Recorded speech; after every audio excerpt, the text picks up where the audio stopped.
Address പോലുമില്ല.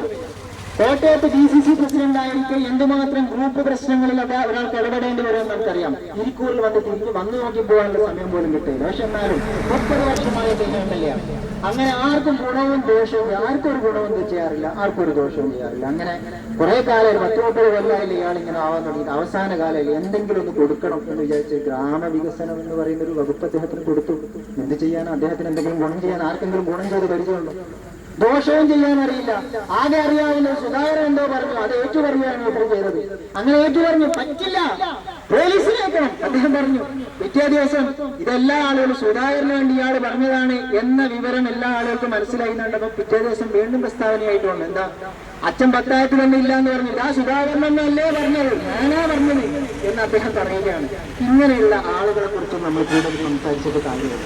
അയാൾക്ക് അത്ര മാത്രമേ സാധിക്കുള്ളൂ. അപ്പൊ ആ മനുഷ്യനൊക്കെ കൂടെയിട്ട് പോലീസിനെ അയച്ചിട്ട് പൊന്നാലിൽ മാലിന്യം എഴുതുന്ന ആൾക്ക് കൂടുതൽ എന്താണ് വിവരമുള്ളത്? കോട്ടയം DCC പ്രസ് വടവാതൂരിലോ അല്ലെങ്കിൽ കോട്ടയത്ത് നടക്കുന്ന മാലിന്യ പ്രശ്നത്തെ കുറിച്ച് ആൾക്ക് വല്ല വിവരം ഉണ്ടാവുന്നില്ല.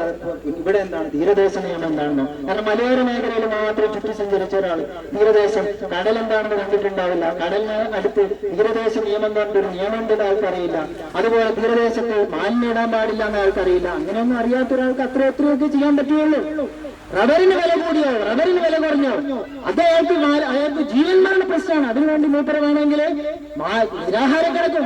അതിന്റെ അപ്പുറത്ത് ജനങ്ങളുടെ ജീവൽ പ്രശ്നങ്ങളുമായിട്ട് ബന്ധമില്ലാത്ത ആളുകൾ ഗ്രാമവികസനം, റബ്ബർ വികസനം ആണെങ്കിൽ പറഞ്ഞെങ്കിൽ ശരിയാവുന്നു.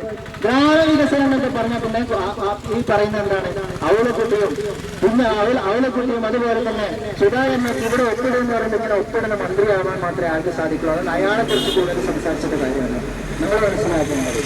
ഇവിടെ നടക്കുന്ന ഈ കാര്യങ്ങളിലൊക്കെ വളരെ ഭംഗിയായിട്ട് കാര്യങ്ങൾ മുമ്പോട്ട് കൊണ്ടുപോകാൻ മുനിസിപ്പാലിറ്റിക്ക് സാധിച്ചിട്ടുണ്ട്. ഇവിടുത്തെ രാഷ്ട്രീയക്കാർക്ക് പ്രവർത്തകർക്ക് സാധിച്ചിട്ടുണ്ട്. അതിന്റെ പര്യവസാനം എന്ന നില